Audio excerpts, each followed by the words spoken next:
Hey guys, खुलुमबाय नोंथांमोनखौ आंनि गुबुन मोनसे गोदान भिडिअ बरनाय बहरनाय थाबाय स' दिनैनि भिडिअआ जाहैबाय दायो आङो दा इउनिभार्सेल स्टुडिअ'आवहाय फैदों बेयावनो जोंनि थैसाम 2 मुभिनि ट्रेलार लन्च जानो थांगासिनो बेवहायनो जोङो नै लीना कल्पना आदा अन्थाव आं थांगासिनो स' बेवहायनो आं नोंथांमोनजोंहाय शेयार खालामगोन माखासे क्लिप्सफोर नोंथांमोना जुदि आंनि भिडिअखौ नायनो इन्ट्रेस्टेडब्ला नायलांबाय थादो ना मा होनो थुदो बिदिब्ला आंनि भिडिअखौ स्टार्ट खालामनोसै चलो आङो जोंनि बे हाबाफारियाव नुजाफैनाय गासैखौबो बरायनायजों लोगोसे आं गोजोननाय थाबाय बिथांनिसिम दा सेन्ट्रेल एबसुनि कालचार सेक्रेटारि मिस्टार मान होनो गोनां आदा सुसिल इस्लारि दा बिथांखौ जोंनि नैबे जौसाङाव फैनानै गावनि सिनायथिखौ लानो थाखाय गुरै खावलायनाय जाबाय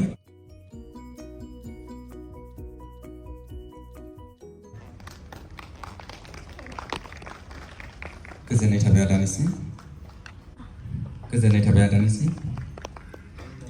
दा जाबाय बिबिका बसुमतारी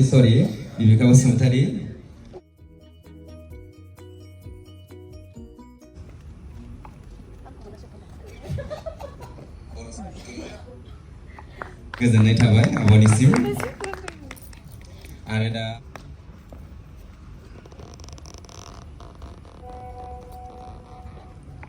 गोजोननाय थाबाय बिथांनिसिम नै ट्रेलारा स्टार्ट जासिगोन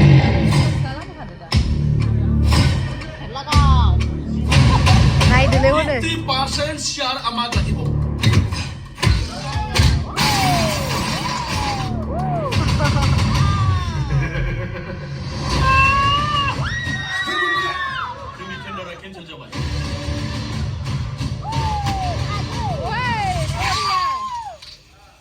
और एक बकरी आ गया मरने बकरी सर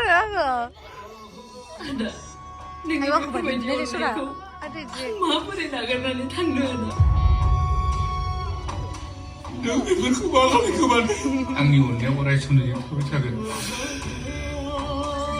आयै फिसाफोर बेसेबा गोबावनिफ्राय दिनैसो ज' नुबाय आङो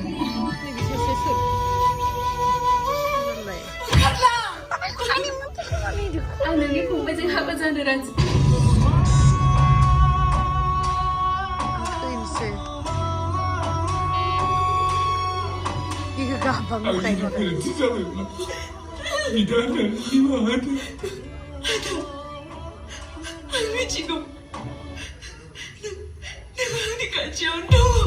गोजां सोलायलायबाय आं बे इटानगर ओनसोलाव बे रुगुलजों फेर फाथिजानाय रावनिबो खिबुक दं गैयाब्रा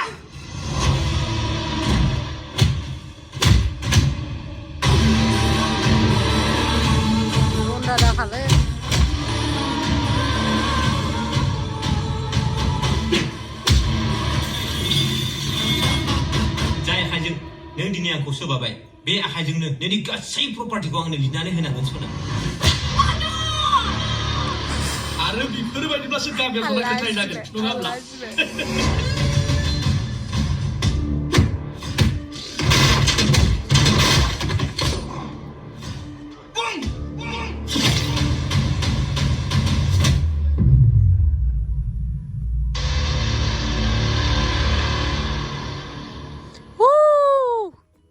थैसाम जोब्बाय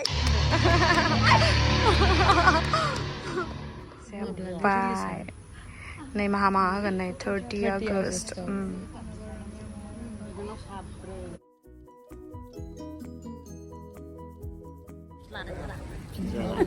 दिनै बिराद सुन्दुरि नुदों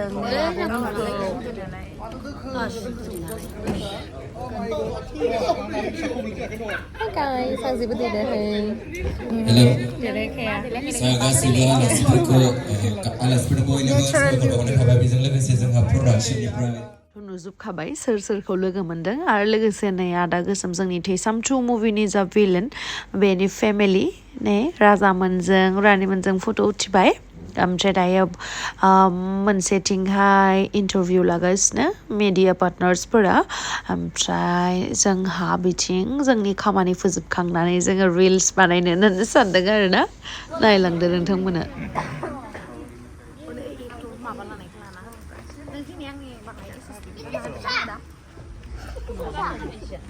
टेलारानो नायखांबाय बे दासो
THWISAM 2 ट्रेलारखौ दिनै रिलिज जाबाय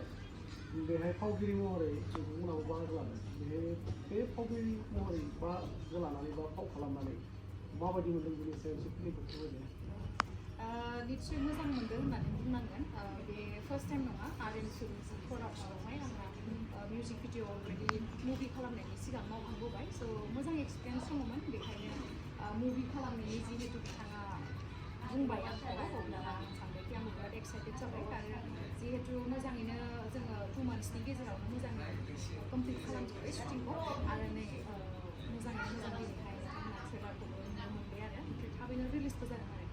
30 आगस्टआवहाय एखेबारे बिराद मुस्रि खावनाय गाबनाय बिदि दङ नालाय बिथांमोना दा ट्रेलारखौनो नायगोन नामाथाय दा एसे इबो एसे बुंनो ना बुङा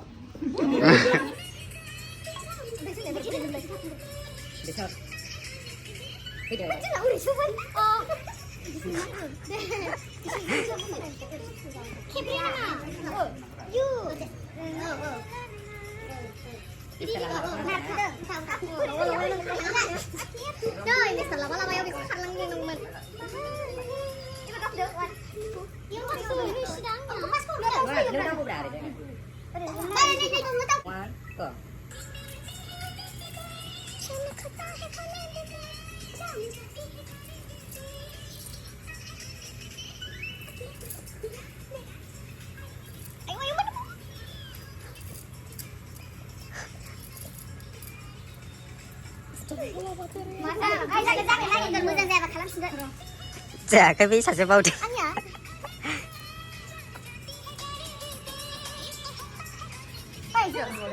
हनै गासिबो ब्लगारहाय हेलौ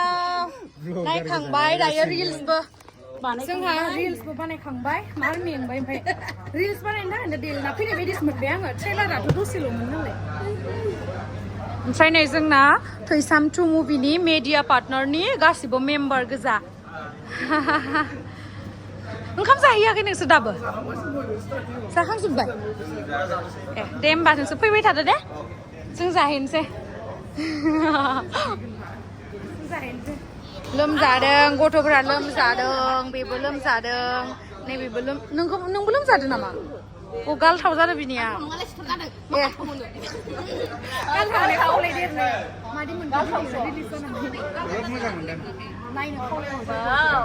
बयबो नायनो जोंनि THWISAM 2 फैगौ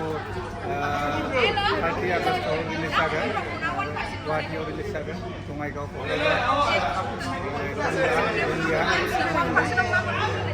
इटानगरावबो होगोन इटानगराव थानाय जोंनि बर'फ्रा नायनो हागोन बिदिनो गुवाहाटीयाव जोंनि बर'फोर दं बे नायनो हागोन टिभिआव सिटि सेन्टाराव बेलतला मेट्रक्स मलाव बयबो फैबानो जाबाय थांसै आगै दे बाय बाय आं लानोबानो मानो लाइटआ अफ जायो जेनेबा थांनोसै आं दुगैयाखै गेमस्रि दैमारिया खेबनै दुगैयो सानसेयाव मिथिबाय थांगासिनो जोङो जोब्बाय ओमफ्राय दायो जोबनानैहाय ओंखाम जानो थांनो नागिरदों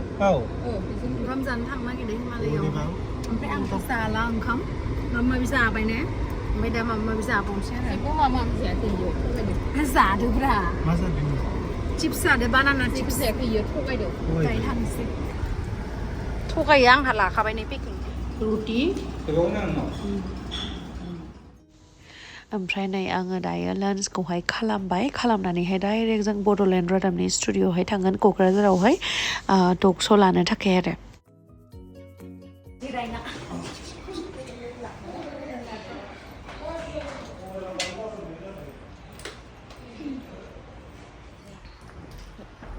लाजायोना लाजाया ब्लग लाजायो दा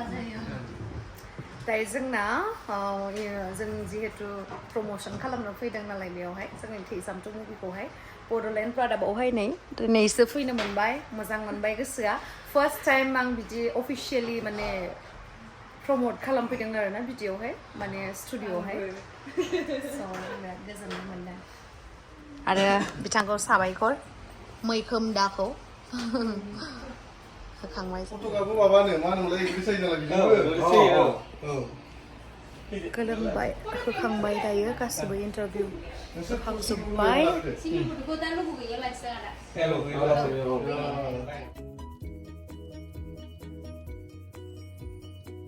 नै जोंना बड'लेण्ड रादाबनि गासिबो निउस फरायगिरि बिथां आइजोथ' नंला मा होनो सिख्लाफोरखौ लोगो मोननानै मोजां मोनबाय बिथांमोनखौ नुखाबाय थायो इन्ट्रडाक्सन होनो दरखार गैया नोंथांमोननो सिनायखायो आरो बेखौथ' सिनायसिनबावगोन बिथाङा बिराद गोथाव जानानै होबाय थायो ओमफ्राय ओमफ्राय बिथाङा बर' खिन्थु बिराद फ्लुयेन्टलि माने हारसायावहाय होयो आं बिराद मोजां मोनदों दाख्लै नुदों आङो नोंनि भिडिअखौ ओमफ्राय मोजां मोनदों आं सानदोंखि हारसा फैदो जोब्बाय दा थांसै ओमफ्राय नै बिथिंबो आदा मैखोमखौथ' नुखाबाय थायो नोंथांमोना बिथाङानो लादोंमोन एक्जिकिउटिभ एडिटर बिथाङा बड'लेण्ड रादाबनि थेंक इउ स' माच दे थांसै दायो फैदो बयबो गाइस नै क'क्राझारनिफ्राय ओंखारलांनो नागिरबाय नै बड'लेण्ड रादाब अफिसाव फैदोंमोन नुखाबाय नोंथांमोना ड्रेस चेन्ज खालामनानै लाबाय बेवहायनो जा गोजोननाय मोनबाय ओरैबायदि सान्थि माने दख'नाखौ गाज्रि मोनो बिदि नङा दख'नाखौ मोजां मोनो खिन्थु माने रिलिफ फिल जायो आरो बिदि